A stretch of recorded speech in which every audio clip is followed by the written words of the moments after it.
یہی بات ہے جس کو قرآن مجید نے بار بار یاد دلایا ہے کہ وہ کوئی فلسفیانہ نوعیت کی شخصیت نہیں ہے کہ جو ایک مرتبہ اس کائنات کو تحریک دینے کے بعد اس سے غیر متعلق ہو گئی ہے، وہ ایک ایک میرے علم اور عمل کی نگرانی کر رہا ہے، ہر چیز کو دیکھ رہا ہے، اس کی بادشاہی اس زمین و آسمان پر قائم ہے۔ قرآن مجید اس کو کئی پہلوؤں سے بیان کرتا ہے، وسع کرسیہ السماوات والارض، زمین و آسمان پر اس کا تخت لگا ہوا ہے، اس کا عرش ہے، وہ اس کے اوپر متمکن ہے، وہ اس پوری کائنات پر حکومت کر رہا ہے۔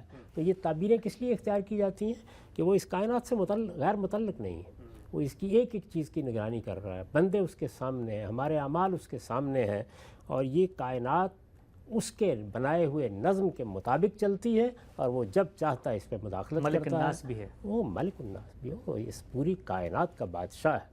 ہم یہی بات کہتے ہیں نا کہ اعوذ برب الناس ملک الناس الہ الناس، تو یہاں جو سب سے پہلا تعلق پیدا ہوتا ہے وہ کیا ہے؟ ربوبیت کا، پھر اس کے بعد بادشاہی کا، اور اس کے بعد پھر معبود ہونے کا، پرستش کا تعلق۔ تو وہاں ترتیب یہ رکھی گئی ہے کہ ایک عام انسان جہاں سے تعلق کی ابتدا کرتا ہے اس کو بیان کر دیا ہے، لیکن اگر آپ اس ترتیب کو علم اور حکمت کے دائرے سے قائم کریں تو پھر سب سے پہلے پرستش ہوگی۔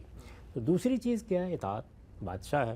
اطاعت کے لیے جو عبادت مقرر کی گئی ہے وہ روزہ ہے، یعنی اس میں ہم مجسم اطاعت ہوتے ہیں اپنی جبلتوں پر، ان جبلتوں پر جن کے اظہار پر علم و عقل کی روح سے کوئی پابندی نہیں لگنی چاہیے، ان پر بھی پابندی قبول کرتے ہیں اور محض اللہ کے حکم پر قبول کرتے ہیں، اس کے پیچھے کوئی فلسفیانہ داعیات نہیں ہوتے۔ پروردگار کا حکم ہے کہ فلاں وقت سے فلاں وقت تک تم کوئی ایک کھیل بھی اپنے منہ میں نہیں جانے دو گے، اور تم کسی حال میں بھی اپنی بیویوں سے کوئی تعلق قائم نہیں کرو گے۔ تو یہ ظاہر بات ہے کہ اللہ تعالیٰ کی اطاعت کو گویا اپنے پورے وجود پر طاری کر لینے کا عمل ہے، اس کو ہم روزہ کہتے ہیں، اس کو ہم صوم کہتے ہیں۔ یہ دوسری بڑی چیز ہے۔ تیسری بڑی چیز یعنی ان سب سے بڑھ کر کیا ہے؟ وہ یہ کہ جب یہ احساس ہو گیا کہ ہم بندے ہیں، جب یہ اندازہ ہو گیا کہ اس کی عظمت بے پناہ ہے، جب یہ معلوم ہو گیا کہ اس کی حکمت بے پایاں ہے، وہ ہمارا رب ہے، پروردگار ہے، ہمارا بادشاہ ہے، ہم سب اس کے بندوں کی حیثیت رکھتے ہیں، اس کا حکم مانا جائے گا۔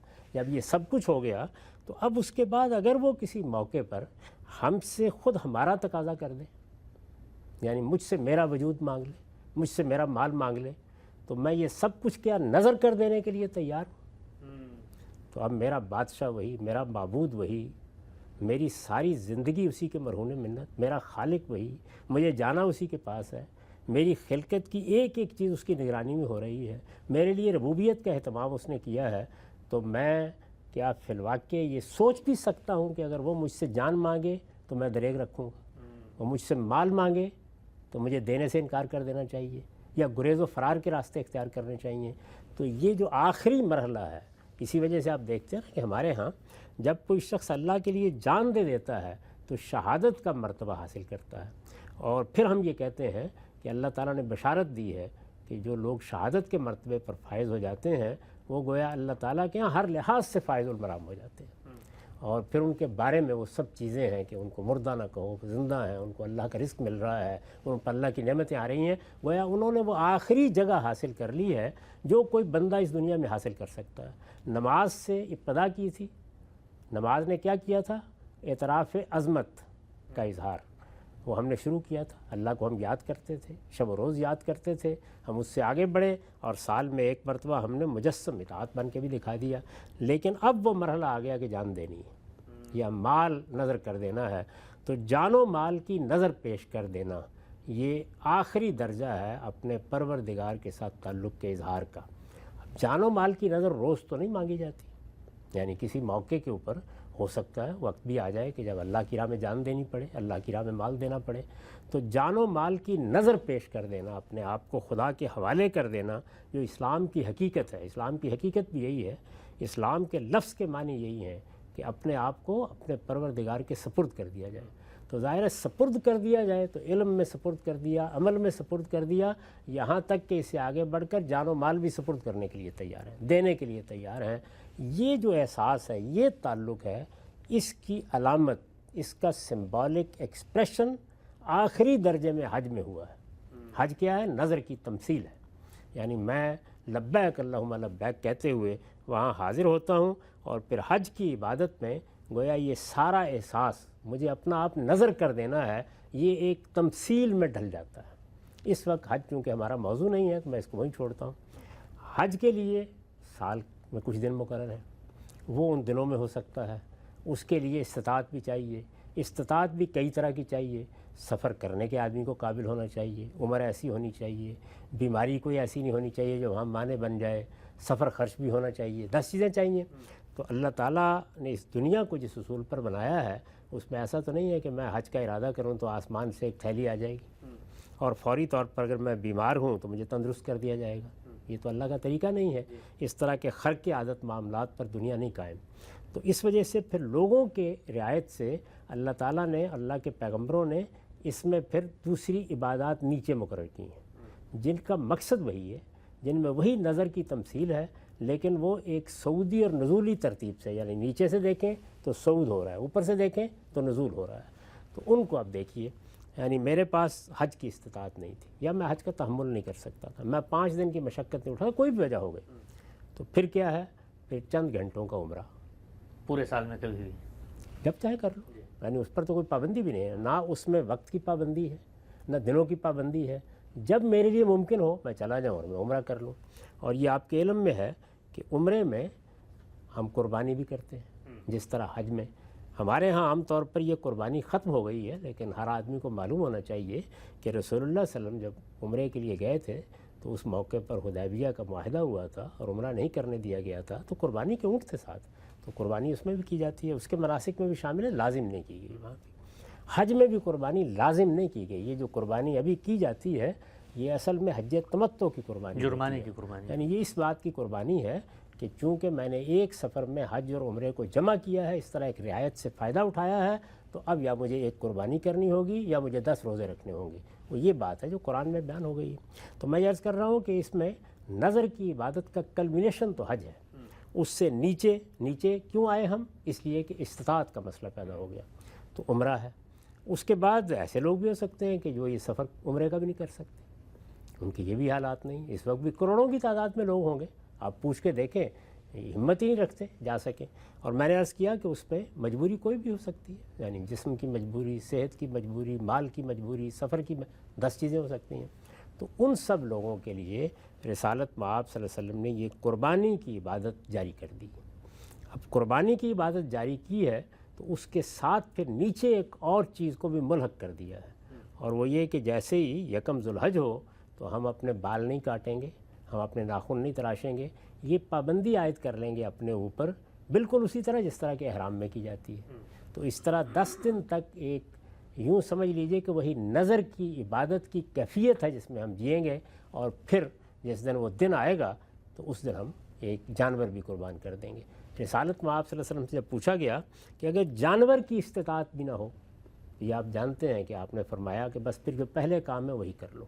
تو اس طرح اگر آپ غور کر کے دیکھیں کہ اوپر سے دیکھیں تو ہر استطاعت کے لحاظ سے معاملے کو نیچے تک بیان کر دیا، اور نیچے سے دیکھیں تو ہر استطاعت کے لحاظ سے اوپر تک بیان کر دیے۔ تو اس طرح گویا یہ بتا دیا ہے کہ نظر کی عبادت ہر حال میں ہونی چاہیے۔ اب نظر کی عبادت کی کم ترین صورت یہ ہے، اور اس کا کمال جو ہے وہ حج میں ہے، یہ پہلے اصولی طور پر جان لیجیے۔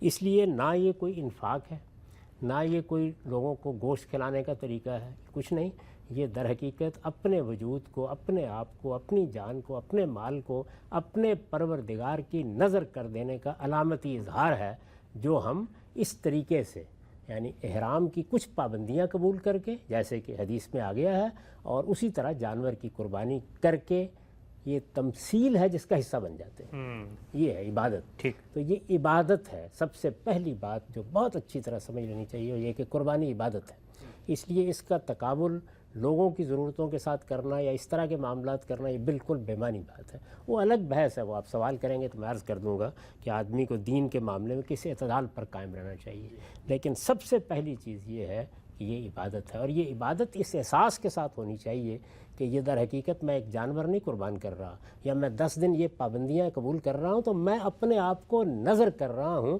اور یہ اس کی تمثیل ہے، یا اس کا تمثیلی اظہار ہے، یا اس کا علامتی اظہار ہے، اس کا سمبولک ایکسپریشن ہے۔ بہت غیر معمولی عبادت ہے، یعنی اگر عبادات کی فہرست بندی کی جائے تو یہ نماز کے بعد روزہ اور روزے کے بعد نظر کی عبادت کو ہے آپ کو بالکل انتہا پر پہنچا دیتی ہے، اتنی بڑی عبادت ہے۔ اس لیے پہلی بات تو یہ ہے کہ مسلمانوں کے ہاں اس کا اہتمام ہر صورت میں ہونا چاہیے، یعنی جس طریقے سے ہم یہ کہتے ہیں نا کہ عیدین کی نمازوں کا اہتمام ہونا چاہیے، جمعے کی نماز کا اہتمام ہونا چاہیے، تو یہ اہتمام امت مسلمہ کو ہر حال میں کرنا چاہیے۔ اس وجہ سے یہاں پر تو کوئی ادنا درجے کا انحراف بھی اگر ہوگا تو لوگوں کو توجہ دلانی چاہیے۔ اگر یہ چیز ختم ہو گئی تو اس کا مطلب ہے اللہ کی ایک عبادت ختم ہو گئی، اور بہت بڑی عبادت ختم ہو گئی، ایک غیر معمولی چیز سے ہم محروم ہو گئے۔ یہ وہی لوگ سمجھ سکتے ہیں کہ جو دین کو خدا کے حوالے سے بھی سمجھنے کے لیے کچھ وقت نکال لیں۔ ہم اصل میں دین کو بھی اپنی دنیا کے حوالے سے سمجھ رہے ہوتے ہیں، جبکہ دین کی اصل حقیقت خدا کے ساتھ ہمارا تعلق ہے، ہمارے پروردگار سے ہمارا تعلق ہے۔ وہ تعلق زندہ تعلق بننا چاہیے، اور کسی تعلق کو جہاں کوئی ہستی نظر نہیں آ رہی، ایک زندہ تعلق بنانے کے لیے آپ کچھ مراسم اس کے لیے مقرر کرتے ہیں۔ ہم اپنے وطن کے ساتھ اپنی محبت کے اظہار کے لیے ایک جھنڈا، ایک ترانہ، اس طرح کی چیزیں مقرر کرتے ہیں۔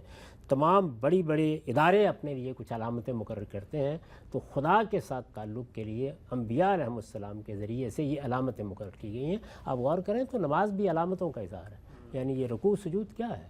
ہمارے سامنے تو کچھ نہیں ہوتا، تو ہم اصل میں اپنے جذبات و احساسات کو اعتراف عظمت کے لیے یہ صورت دے دیتے ہیں۔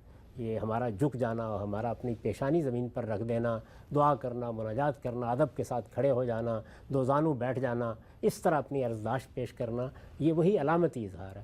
روزہ بھی بالکل ایسے ہی ہے، یعنی ہم گویا اطاعت کو ایک علامت میں، ایک تمثیل میں ڈال دیتے ہیں۔ یہی معاملہ ان عبادات کا، تو یہ عبادات اس طرح ایک لائن میں ہے، یعنی سب سے پہلے کیا ہے، کم سے کم شکل کیا ہے کہ آدمی نے ان 10 دنوں کے لیے بال کاٹنے بند کر دیے، ناخن اتارنے بند کر دیے، وہ اب 10 ذوالحج کو اتارے گا۔ اچھا، اس کے ساتھ اس نے ایک جانور بھی ذبح کر دیے۔ اچھا، اس کے آگے عمرے کے لیے چلا گیا، اس سے آگے اللہ نے توفیق دی تو حج کے لیے چلا گیا۔ تو نظر کی عبادت ہمارے دین میں ان مراحل میں اور اس طریقے سے مقرر کی گئی ہے۔ یہ بات پوری طرح سمجھ لیجیے۔ اب اس کے بعد یہ کہ ان میں کیا چیز لازم ہے اور کیا لازم نہیں ہے۔ تو حج کا انعقاد لازم ہے، یہ تو آپ جانتے ہیں نا، یعنی کسی کے پاس استطاعت ہے نہیں ہے، وہ لوگ جو وہاں نظم قائم کیے ہوئے ہیں، یا مسلمان امت جس کے پاس نظم ہونا چاہیے، ان کے لیے حج کا انعقاد لازم ہے۔ ان کو حج کو منعقد کرنا ہے، حج کے لیے انتظام کرنے ہیں، حج ہوگا۔ اب آپ عام آدمی پر آ جائیے، عام آدمی اپنی استطاعت کے لحاظ سے ایک مرتبہ پابند کیا گیا ہے کہ وہ حج کر لے جا کے۔ عمرے میں یہ پابندی نہیں عائد کی گئی، بلکہ اس کو ایک متبادل کے طور پر رکھا گیا ہے، یعنی آپ یا تو حج کے ساتھ کر لیں یا حج کے بعد بھی کرتے رہیں، اگر اللہ توفیق دے تو وہ ایک نفل عبادت ہے۔ کوئی آدمی بھی یہ نہیں کہتا کہ عمرہ آپ پر لازم کیا گیا ہے۔ خود عمرے میں، خود حج میں دونوں طرح کی چیزیں آپ کو مل جائیں گی، یعنی ان کے مناسک میں کچھ چیزیں لازم کی گئی ہیں اور کچھ چیزیں لازم کی گئی ہیں، ان کو آپ واجب کہہ لیں، ان کو آپ فرض کہہ لیں، کچھ چیزیں نفل کے طور پر کی جاتی ہیں۔ ابھی میں نے ذکر کیا کہ حج میں جو قربانی کی جاتی ہے، حج کی قربانی، میں پھر عرض کرتا ہوں کہ اس وقت جو قربانی کی جاتی ہے وہ حج کی قربانی نہیں ہوتی۔ حج اور عمرے کو ملا کر ادا کرنا، حج اور عمرے کو ملا کر جب آپ ادا کرتے ہیں تو آپ ایک رعایت سے فائدہ اٹھاتے ہیں، اس کے جرمانے کے طور پر یہ قربانی کی جاتی ہے۔ تو حج کی قربانی اس سے الگ ہونی چاہیے، وہ نفل ہے، لازم نہیں کی گئی، اسی لیے بہت سے لوگوں کو توجہ بھی نہیں ہوتی۔ عمرے میں قربانی لازم نہیں ہے، یعنی آپ کریں تو بہت اچھی بات ہے۔ میں نے عرض کیا کہ رسالت میں آپ صلی اللہ علیہ وسلم تو قربانی کے جانور لے کر گئے تھے، حدیبیہ کے موقع پر عمرے ہی کے لیے گئے تھے، تو عمرے میں بھی قربانی کی جائے گی، لیکن لازم نہیں ہے۔ تو نہ قربانی حج میں لازم کی گئی ہے فرد پر، نہ عمرے میں لازم کی گئی ہے، اور نہ عید الاضحیٰ کے موقع پر لازم کی گئی ہے۔ قربانی کی عبادت تمام مراحل میں نفل عبادت ہے۔ اس تمام عبادات میں، یعنی یہ جو نظر کی عبادتیں ہیں، نظر کی عبادتوں میں کوئی چیز بھی لازم نہیں ہے سوائے حج کی، وہ بھی زندگی میں ایک بار۔ اچھا، یعنی اس میں کوئی عبادت بھی لازم نہیں کی گئی، حج لازم کیا گیا ہے، اور حج بھی زندگی میں ایک بار لازم کیا گیا ہے۔ جب آپ ایک بار حج کر لیتے ہیں تو اس کے بعد اگر آپ اپنے شوق سے حج کرتے ہیں تو وہ نفل حج ہوگا۔ تو اصلاً یہ عبادات نفل عبادات ہیں۔ یہ جو قربانی ہم عید الاضحیٰ کے موقع پر کرتے ہیں، اس میں جمہور کا مذہب بھی یہی ہے، یعنی میں کوئی نئی بات نہیں کہہ رہا، ہمارے ہاں کے جلیل القدر اہل علم سب یہی رائے رکھتے ہیں کہ یہ ایک مستحب عمل ہے، نیکی کا عمل ہے، تطوع کا عمل ہے، اور بہت شوق سے کرنا چاہیے، بڑی غیر معمولی عبادت ہے، لیکن اس کو لوگوں پر لازم نہیں کیا گیا۔ صرف احناف ہیں جو اس کو واجب کہتے ہیں، لیکن ان کے دلائل کا اگر آپ جائزہ لیں تو دلائل انتہائی کمزور ہے۔ اچھا، اور اس پر بہت کچھ لکھا جا چکا ہے، بہت کچھ کہا جا چکا ہے. تاہم جس آدمی کا ان کے دلائل پہ اطمینان ہے اس کو واجبی سمجھنا چاہیے. لیکن جہاں تک تحقیق کا تعلق ہے وہ ان کے نقطہ نظر کی تائید نہیں کرتی. اس میں جو دوسرے ائمہ ہیں یعنی مالکی ہیں، شوافی ہیں، حنابلہ ہیں، دوسرے جتنے بھی ائمہ ہیں، جمہور کا مذہب جو کچھ ہے وہ یہی ہے کہ یہ نفل عبادت ہے. یعنی یہ بھی نفل عبادت ہے. یہ جو میں نے ابھی آپ کی خدمت میں عرض کیا کہ یکم ذوالحج سے آدمی کچھ پابندیاں عائد کرے اپنے اوپر، وہ بھی نفل عبادت ہے. عمرہ بھی نفل عبادت ہے. اور حج جب آپ ایک بار کر لیتے ہیں تو اس کے بعد وہ بھی نفل عبادت ہے. کریں گے اللہ تعالیٰ کے ہم بہت اجر ملے گا. اس کی ترغیب دینی چاہیے، لوگوں کو توجہ دلانی چاہیے. ان عبادات کو ہمیشہ مسلمانوں میں قائم رہنا چاہیے. یہ عبادات اللہ کے شاعر ہیں، علامتیں اللہ کی مقرر کی ہوئی. ان کی عظمت کے ساتھ ان عبادات کو انجام دینا چاہیے. ان کے کوئی متبادلات نہیں ہیں. یعنی عبادت ہی ہے، جس کو آپ کریں گے تو اس عبادت کا آپ کو اجر ملے گا. تو اس لیے ان کی یہ حیثیت ہے. کوئی چیز اس وقت تک لازم نہیں ہوتی فرد پر جب کہ پیغمبر صلی اللہ علیہ وسلم یا تو اس کو اجماع اور تواتر سے لزوم کے ساتھ منتقل کریں، اور یا قرآن مجید اس کو آپ پر فرض اور واجب قرار دے. ان دو ذرائع کے سوا جس چیز کے بارے میں بھی کوئی بات کی جائے گی وہ کبھی واجب، کوئی فرض نہیں ہوتا. وہ سب کی سب چیزیں مشروع ہوں گی، اس سے آگے بڑھ کر مستحب ہو جائیں گی. استحباب موقت بھی ہوتا ہے اور بعض اوقات اس کی بہت ترغیب بھی دی جاتی ہے. ٹھیک ہے. بہت ہی تفصیل سے سبحان اللہ آپ نے یہ بتایا کہ یہ جو پورا کا پورا تصور ہے قربانی کا، اس کا پس منظر کیا ہے، حکمت کیا ہے، کیا چیز ہے، وہ کیا شخصیت ہے جو اللہ تعالیٰ سے بات کے ذریعے ایک بندہ مومن میں پیدا کرنا چاہتے ہیں. چند ضمنی اشکالات میں پیش کرتا ہوں کہ کر کے تاکہ آپ کی بات کی مزید توضیح ہو. آج کل ہم نے دیکھا سوشل میڈیا پر ایک واقعہ بڑا گردش کر رہا ہے، اور وہ واقعہ یہ ہے کہ ایک صاحب نے کہا جی میں نے قربانی کا ارادہ کیا تو میں نے کہا میں اپنے دوست کو لے کے منڈی جاتا ہوں، وہ بڑا ماہر ہے جانوروں کو دیکھنے کا، پہچاننے کا. تو دوست کے گھر پہ گیا تو وہاں معلوم ہوا گرمی میں بچے بلک رہے ہیں اور پسینے سے شرابور بیٹھے ہوئے ہیں. تو کہتا ہے کہ میں نے کہا بھئی یہ میں جا کر قربانی کر رہا ہوں تو اس سے تو بہتر ہے ایک جنریٹر لے کے میں ان کو دے دوں. تو بظاہر یہ کہانی سننے کے بعد عقل، علم، شعور، اخلاق، حساسیت، انسانیت سب کچھ یہ کہتی ہے کہ بھئی اگر کوئی ضرورت پیدا ہوئی ہے تو قربانی کو مؤخر کرو اور یہ چیزیں پوری کرو. تو ہمارے ہاں تو یہ جو ضرورت ایک گھر میں پیدا ہوئی ہے، معاشرے کی سطح پر، قوم کی سطح پر اس وقت ہم دیکھتے ہیں انفلیشن ہے، جتنی مہنگائی ہے، پیٹرول کی چیزیں ہیں، تو پھر تو عقل یہ کہتی ہے کہ سارے لوگ بجائے قربانی کرنے کے لوگوں کو جنریٹر، دودھ، پانی یہی لے کے دے دیں. جہاں تک قومی سطح پر فیصلے کرنے کا تعلق ہے تو وہ میں اور آپ نہیں کرتے. قومی سطح پر اگر کوئی فیصلے کرنے ہیں تو وہ جو مسلمانوں کا اجتماعی نظم ہے وہ کرے گا. یعنی اگر وہ سمجھتا ہے کہ کسی موقع پر ایسی آفت آ گئی ہے کہ جس میں ہمیں ایک نفل عبادت کی بجائے لوگوں کے منہ میں لقمہ ڈالنا ہے، وہ فیصلہ کر لے گا اس بات کا، اور اس کی گنجائش ہے.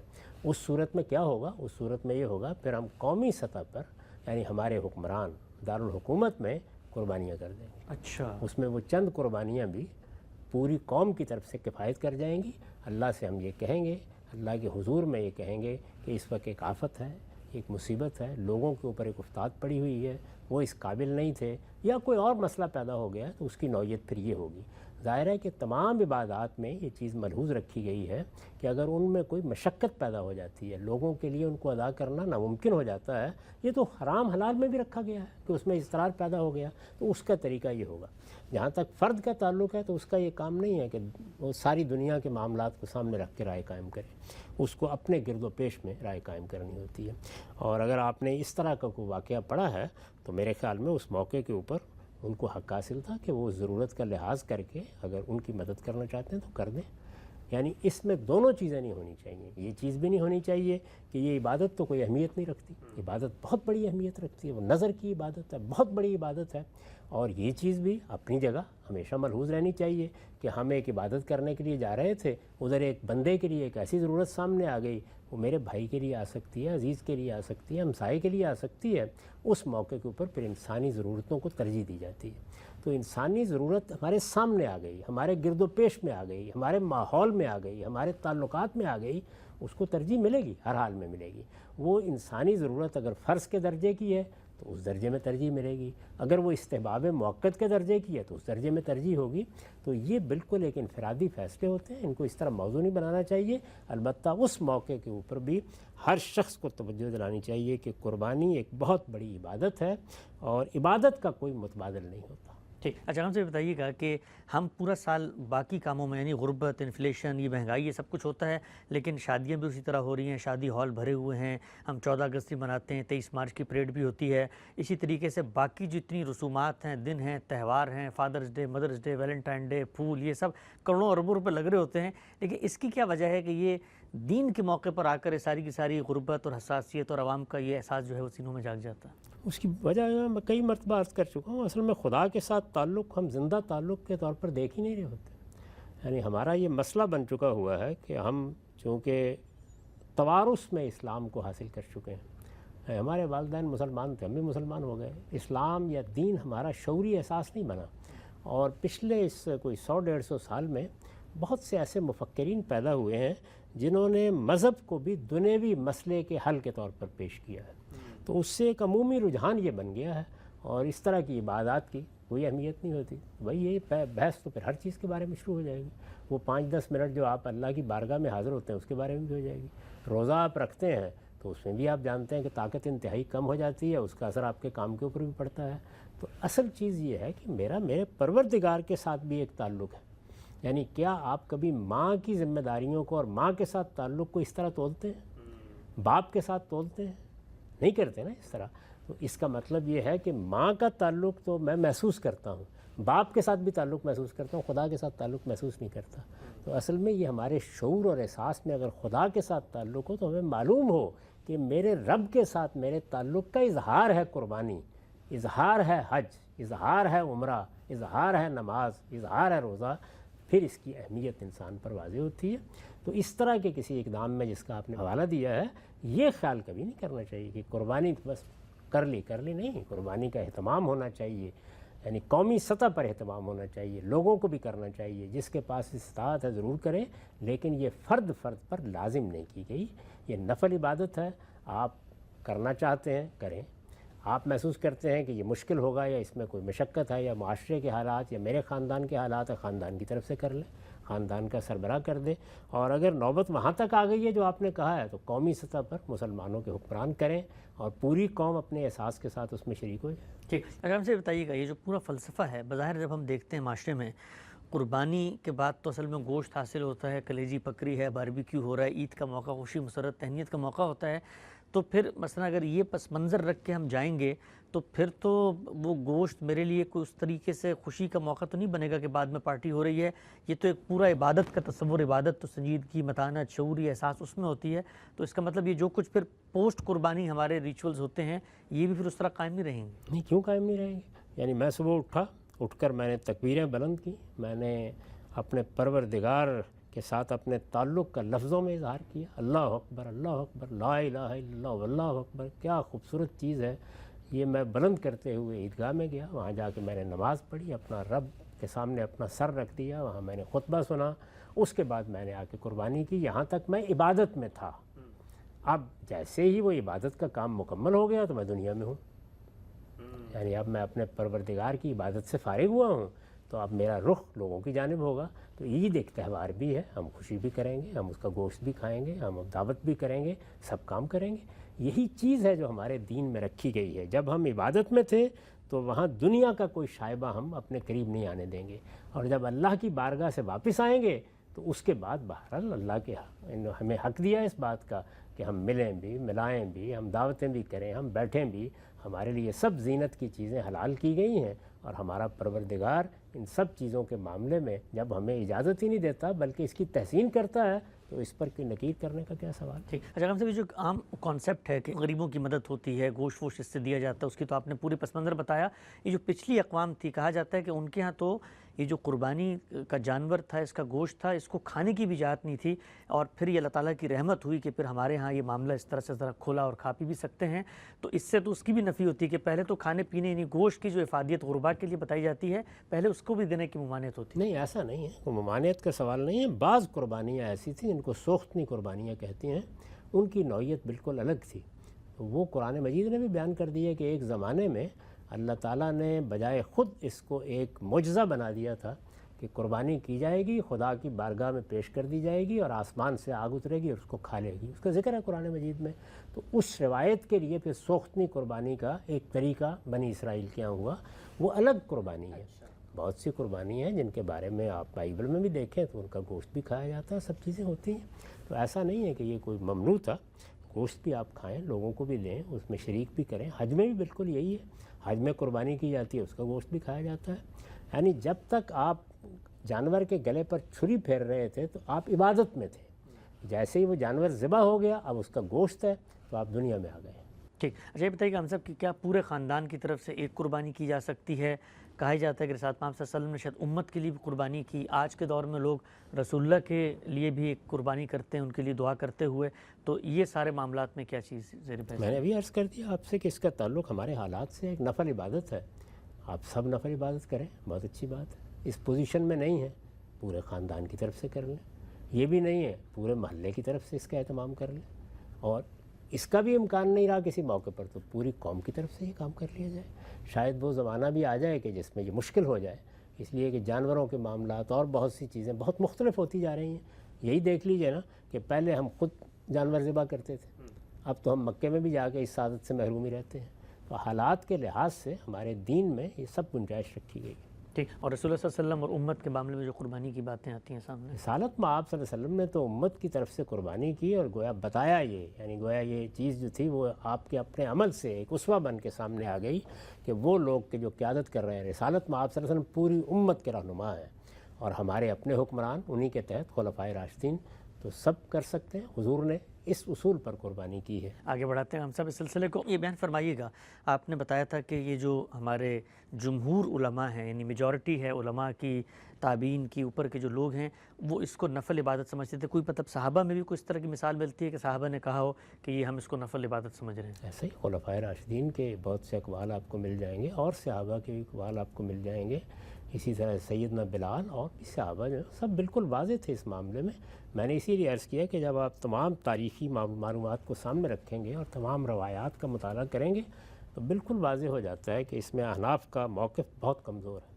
ایک روایت سنائی جاتی ہے ہم سب عام طور پہ سنن ترمذی میں نقل بھی ہوئی ہے سیدنا ابو ہریرہ کی، کہ فرمایا ہے کہ جس شخص نے قربانی نہیں کی وہ ہماری پھر عیدگاہ کے قریب بھی نہ آئے، تو پھر اس کا کیا محل ہوگا؟ اس روایت پر بہت کچھ جر و نقد ہے، وہ آپ خود پڑھ سکتے ہیں، دیکھ سکتے ہیں۔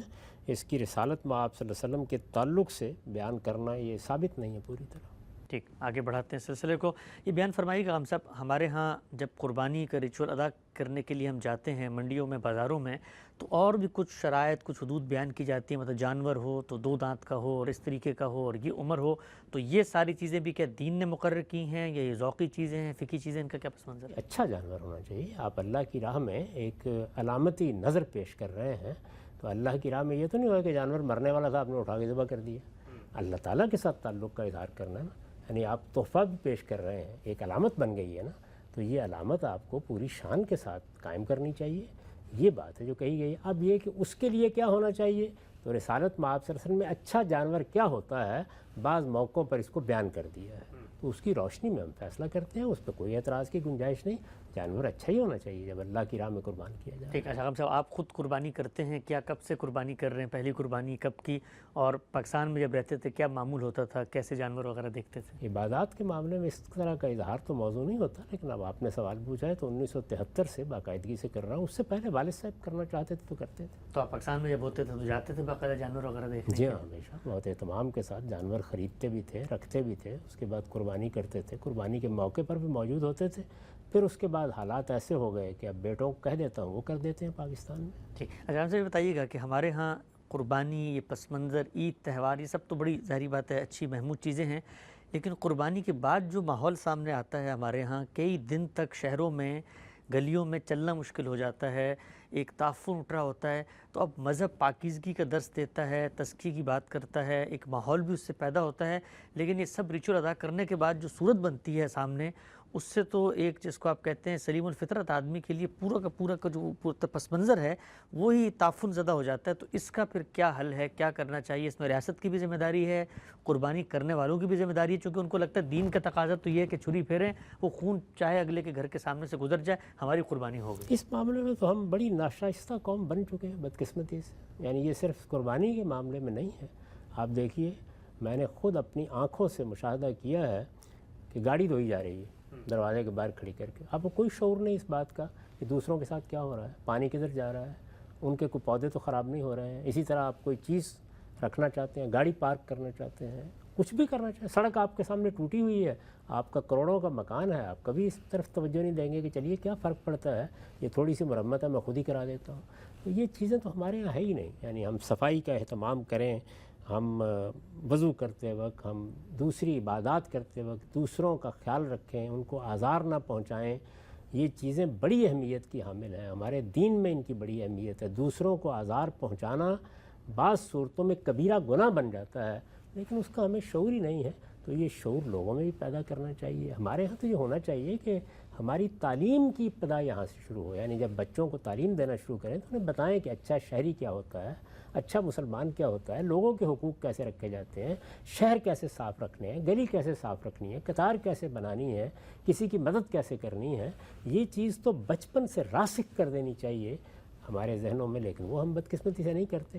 اس کے بعد بڑے ہوتے ہیں تو وہاں پر بھی بالکل بے پرواہی کے ساتھ یہ سب معاملات کرتے ہیں. اور ریاستیں بھی اس طرح کی چیزوں کے بارے میں، چونکہ قومی سطح پر یہی حال ہے کہ ہم جو چیز چاہیں گے اٹھا دیں کہ آپ ذرا دیکھیے ہمارے جو تفریحی مقامات ہیں ان پر جانا مشکل ہو جاتا ہے. مجھے یاد ہے میں جب آج سے کوئی 50 سال پہلے جھیل سیف الملوک پر گیا تھا تو کچھ دیر کے لیے بالکل مبہوت کھڑا رہ گیا تھا اس کی خوبصورتی دیکھ کے.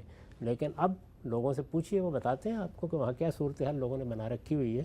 تو اس چیز کا ہمارا قومی شعور انتہائی پست ہے. تو سڑک پر جاتے ہوئے، راستہ چلتے ہوئے کچھ پئیں گے، کھائیں گے، سڑک کے اوپر پھینک دیں گے، گاڑی کا شیشہ کھولیں گے، اس سے باہر پھینک دیں گے.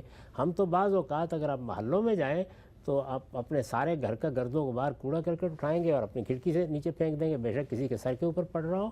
تو اس معاملے میں تو ہماری ناشائستگی بالکل ایک ضرب المثل بن چکی ہے. اس کے لیے مجھے بھی جدوجہد کرنی چاہیے، آپ کو بھی کرنی چاہیے، اس کے لیے میڈیا کو بھی کرنی چاہیے، لوگوں کو بہت تعلیم دینی چاہیے اور اس بات کا اہتمام کرنا چاہیے کہ ہماری عبادات خوبصورتی اور حسن کے ساتھ انجام پائیں. ٹھیک. اچھا خان صاحب، ہم نے دیکھا تھا ملیشیا میں، ہم رہے وہاں 10 سال آپ کے ساتھ، تو وہاں پر تو حکومت نے پابندی لگا دی ہے کہ آپ گھر کے اندر، گھر کے باہر یہ کام کر ہی نہیں سکتے. قربانی کرنی ہے تو جانور کو لے کے جائیں.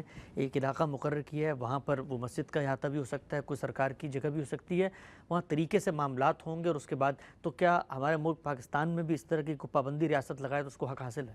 اس کو بالکل حق حاصل ہے. ہر چیز کو منظم کرنا، جس طرح کے سعودی حکومت ہے تو حج کے معاملات کو منظم کرتی ہے نا، انہوں نے بھی وہاں پابندی لگائی ہوئی ہے. یعنی آپ کے پاس اس کا کوئی راستہ نہیں ہے کہ آپ جائیں اور جا کے حرم میں قربانی کرنا شروع کر دیں یا یہاں سے کوئی جانور پکڑیں. اس کے لیے بھی ایک نظم بنایا گیا ہے، وہ نظم وہاں بھی بنانا بالکل جائز ہے. اسی طرح سے امارات میں بھی ایسے ہی منظم کر دیا گیا ہے. وہاں ملیشیا میں بہت اچھا نظام تھا. میرے علم کی حد تک ترکی میں بھی، دیہاتی علاقوں کے بارے میں تو نہیں معلوم، اسی طرح کا نظم ہے. ہمارے یہاں بھی ہونا چاہیے، اس میں کوئی شک نہیں ہے. یہ ایک علامتی اظہار ہے، پورے احساس کے ساتھ ہم شریک ہوں، لیکن یہ کہ ہمارے شہر صاف ستھرے رہیں، ہمارے گھر صاف ستھرے رہیں، اس کو ایک منظم طریقے سے انجام دیا جائے، یہ سب مسلمانوں کی ذمہ داری ہے. ٹھیک. آخری سوال خان صاحب آج کی نشست کا، ہم دیکھتے ہیں ہمارے پڑوسی ملک ہندوستان میں بڑی تعداد میں مسلمان، کروڑوں کی تعداد میں آباد ہیں، قربانی کرنا چاہتے ہیں، لیکن گائے کا ایک مقدس تصور ہے جو وہاں کی اکثریتی جو عوام ہے اس میں ہندوؤں میں رائج ہے. تو اس موقع پر حکمت تدبیر کیا کہتی ہے کہ وہ قربانی بھی کریں اور کیسے کریں کہ پھر ان کی دل آزاری بھی نہ ہو؟ اس کا دل آزاری سے کوئی تعلق نہیں ہے، یہ بالکل بےمانی باتیں ہیں. یہ کہ جس وقت کوئی آدمی بتوں کی پرستش کرتا ہے تو میری دل آزاری ہونی چاہیے؟ نہیں، مجھے اس سے اختلاف ہے، بس اس معاملے کو یہی رہنا چاہیے. تو یہ جو میرے عقائد ہیں، میرا نظریہ ہے، اس پر مجھے عمل کرنے کا حق ہے. آپ کا عقائد ہے، آپ کا نظریہ ہے، آپ کو عمل کرنے کا حق ہے. اس بات پر دنیا آ جائے گی، یعنی زیادہ وقت نہیں لگے گا، آ جائے گی. ابھی نہیں آئی. جب ابھی نہیں آئی تو پھر ظاہر بات ہے کہ ہم یہ کہہ کے کہ آپ یہ قربانی کریں اور اس کے بعد لوگوں کی جان کو خطرے میں ڈال دیں، ایسا نہیں کرنا چاہیے. تو لوگ احتیاط کریں اور اس بات کا لحاظ کریں کہ کوئی دوسرا جانور ذبح کر کے آپ اپنے پروردگار کے حضور میں یہ چیز پیش کر سکتے ہیں. اور بہت سے علاقے ہندوستان میں بھی ہیں جہاں اس طرح کا تشدد نہیں ہے، مسلمانوں کی اکثریت ہے، وہاں جا کے قربانی کر سکتے ہیں. پروگرام کا ہمارا وقت یہاں پہ ختم ہوتا ہے. ناظرین، عید کے حوالے سے خصوصی پروگرام تھا. ہم نے غامدی صاحب سے یہ جاننے کی کوشش کی کہ اس دن کی اہمیت اور بالخصوص قربانی جو ہم کرتے ہیں اس کی حکمت فلسفہ کیا ہے، اسی طریقے سے اس کے وجوب کی جو بحث ہوتی ہے اس کی حقیقت کیا ہے. اس اپنائیت کے ساتھ کہ آپ تمام لوگوں کی عید اچھی گزرے، مبارک ہو. اجازت دیجیے، اللہ حافظ.